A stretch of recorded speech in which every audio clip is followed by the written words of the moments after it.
দেনেওয়ালা, তুমি আমাকে এতটুকু দাও যে আমার হৃদয়ের ভিতরে কোনো বক্রতা সৃষ্টি না হয়।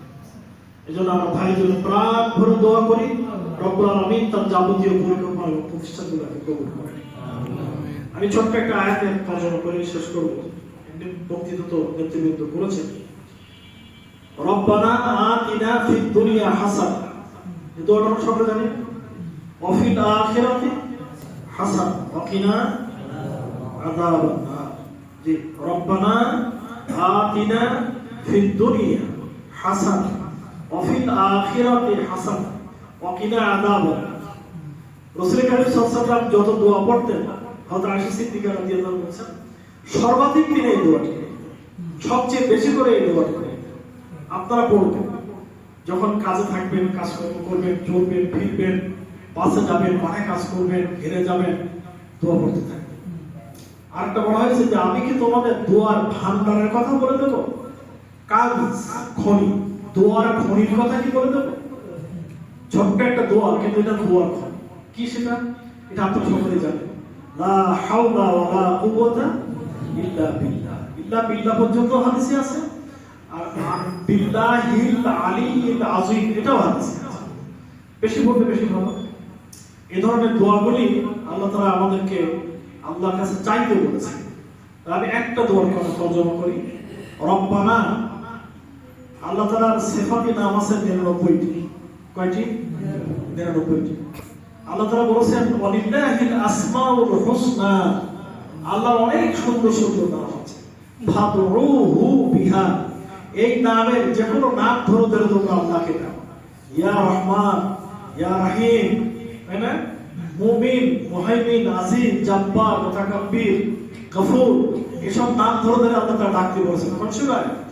ওয়ালিল্লাহিল আসমাউল হুসনা ফাদউহু বিহা, এই নাম ধরে ধরে আল্লাহকে ডাকো। আল্লাহ তাআলা যে নামগুলো কোরআন শরীফের ভিতরে তার সিফাতি নাম বেশি বেশি ব্যবহার করেছেন, সবচেয়ে বেশি ব্যবহার করেছেন সেটা হলো রব। রব হচ্ছে আল্লাহ তাআলার নাম। রব, রব মানে যিনি আপনাকে সৃষ্টি করেছেন, যিনি আপনাকে লালন পালন করছেন, যিনি আপনাকে যা প্রয়োজন সবকিছু পূরণ করে দিচ্ছেন, তাই না? আল্লাহ বলেন ওয়া ফি আনফুসিকুম আফালা তুবসিরুন আফালা তাকিলুন, আমি তোমার ভিতরে যে নিয়ামত দান করেছি তোমার পুরো বডির ভিতরে, তোমার শরীরের ভিতরে কি পরিমাণ এবং তার মূল্য কত, তাকে কোনোদিন তুমি ভেবে দেখেছো? তাকে হিসাব করে দেখেছো?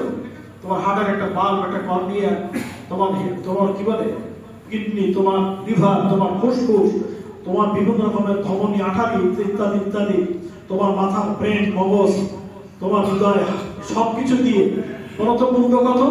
আল্লাহ বলছেন আমি তোমার ভিতরে কি নিয়ামত দান করেছি ভেবে দেখেছো কোনোদিন?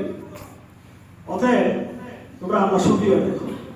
রব্বানা, রব্বানা এই কথাটা আল্লাহর কাছে বেশি করে বলি। ইয়া রব, ইয়া রব, হে আমাদের প্রতিপালক, হে আমাদের খালেক, হে আমাদের মালিক, হে আমাদের রাজ্জাক, হে আমাদের পালনকর্তা, হে আমাদের বিধানদাতা, তোমার কাছে আমার দাবি হলো আতিনা, তুমি আমাদেরকে দান করো। আল্লাহ তাআলা কিন্তু আমাদেরকে চাইতে বলেছে, যেটা মূল্যবান জিনিস সেই জিনিসটাকে আল্লাহ তাআলা আমাদের মুখে তুলে দিয়েছে। আতিনা, তুমি আমাদেরকে দান করো। কি দিতে হবে? হাসানা ফিদ দুনিয়া হাসানা, দুনিয়াতে তুমি আমাদেরকে যত কল্যাণ আছে সমস্ত কল্যাণ হাসানাকে তুমি আমাদেরকে দান করো। ওয়া ফিল আখিরাতি হাসানা, আর আখিরাতের হাসানা দান করো। আখিরাতের হাসানা কি? আখিরাতের হাসানা হলো জাহান্নাম থেকে মুক্তি পেয়ে জান্নাত লাভ করা। জান্নাতই হলো উত্তম হাসানা, জান্নাতই হলো আসল হাসানা। জান্নাত যদি না পেলে না, তো জীবনে দাস নিয়ামত যা কিছু থাকুক না কেন এর কোনো মূল্য নেই। ফামান যুহজিয়া আনিন নার ওয়া উদখিলাল জান্নাহ ফাকাদ ফাজ, জাহান্নাম থেকে যাদেরকে মুক্তি দেওয়া হলো এবং যাদেরকে জান্নাত দেওয়া হলো তারাই প্রকৃতপক্ষে সফল।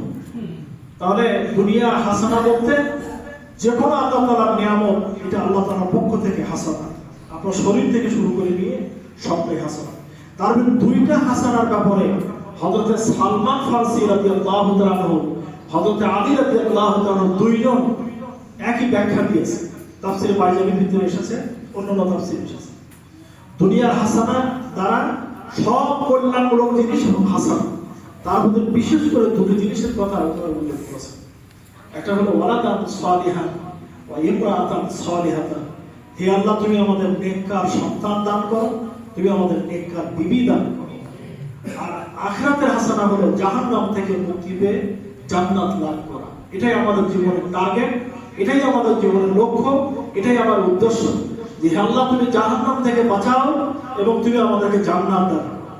আল্লাহ বলেছেন, আমি কথা শেষ করছি, ওয়াসারিউ ইলা মাগফিরাতিন মিন রাব্বিকুম, হে আমার বান্দারা তোমরা দৌড়াও আল্লাহর ক্ষমার দিকে, ও জান্নাতের এবং জান্নাতের দিকে দৌড়াও।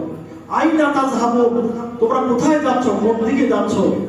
আল্লাহু ইয়াদউ ইলা দারিস সালাম, আমি তোমাদেরকে জান্নাতের পথে দাওয়াত দিচ্ছি, আর জান্নাতের পথ বলে তোমরা কোথায় যাচ্ছ? এজন্য আসুন আমরা সকলেই জাহান্নাম থেকে বাঁচার জন্য সতর্ক থাকি, আমরা জান্নাতে যাওয়ার জন্য আমরা কাজ করি। আর আমাদের আমলের পরে ভিত্তি করে আমরা নাজাত পাবো এটা ভরসা করা যাবে না।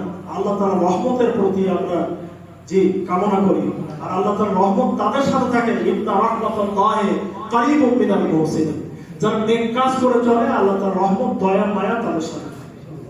তো নেতৃবৃন্দ কথা বলেছেন, আমি আর এই ব্যাপারে কথা বলতে চাই না, আমি শুধু দোয়া চাই। আমি ব্যক্তিগতভাবে এই দায়িত্ব থেকে দূরে সরে থাকার জন্য প্রাণপণ চেষ্টা করেছিলাম। নেতৃবৃন্দকে বলেছি, আমি জামাতকে বলেছি, বারবার বলেছি, কিন্তু আপনাদের মতো আমার প্রাণের মানুষ যারা, আপনজন যারা, তারা তাদের আকাঙ্ক্ষা, সংগঠনের আকাঙ্ক্ষা, আমি জামাতের তাকিদ এর মাধ্যমে আমি বাধ্য হয়ে এখানে দাঁড়িয়েছি। আমার কোনো লোভ নিয়ে, কোনো মোহ নিয়ে, কোনো যশ এবং খ্যাতি নিয়ে, টাকা নিয়ে, পয়সা নিয়ে আমি মসজিদ ঘরে দাঁড়িয়ে বলছি, এরকম কোনো মোহ নিয়ে আমি এখানে আসি নাই। আমি নিঃস্বার্থে ইবাদতে পরিণত করার জন্য এখানে এসেছি, মানবতার কল্যাণে, মানুষের জন্য, গরিব দুঃখীদের জন্য, দেশের উন্নয়নের জন্য, মানুষের কল্যাণের জন্য, বিশেষ করে কোরআনের প্রচারের জন্য, কোরআন প্রতিষ্ঠার জন্য, কোরআনকে পার্লামেন্টে নিয়ে যাওয়ার জন্য। আমরা পার্লামেন্টে যখন বক্তৃতা করবো, আমাদের তৌফিক দেয়, তাহলে আমরা আমাদের বক্তৃতার মধ্যে কোরআনকে তুলে ধরবো, কোরআনকে আমরা সেখানে প্রেজেন্ট করবো। আল্লাহ এই কথা বলেছেন, আল্লাহর আইনে এই কথা বলেছে, আসেন কোরআনের আইনের কাছে, আসেন রাসূলের হাদিসের কাছে, আমরা এই কথা পার্লামেন্টে বলতে পারবো ইনশাআল্লাহ। কোরআনের প্রতিনিধিত্ব করার জন্য, পার্লামেন্টকে কোরআনের পার্লামেন্টে পরিণত করার জন্য, এই সমাজকে কোরআনের সমাজে পরিণত করার জন্য আমাদের লড়াই এবং আমাদের সংগ্রাম। আপনারা দোয়া করবেন আল্লাহ যেন খালেজ ভাবে, নির্বিজান ভাবে আমাকে এই খেদমতে কবুল করেন। আল্লাহ আপনাদেরকে তৌফিক দান করুন, আমাকে তৌফিক দান করুন। যে যারা শতক নামাজ পড়েননি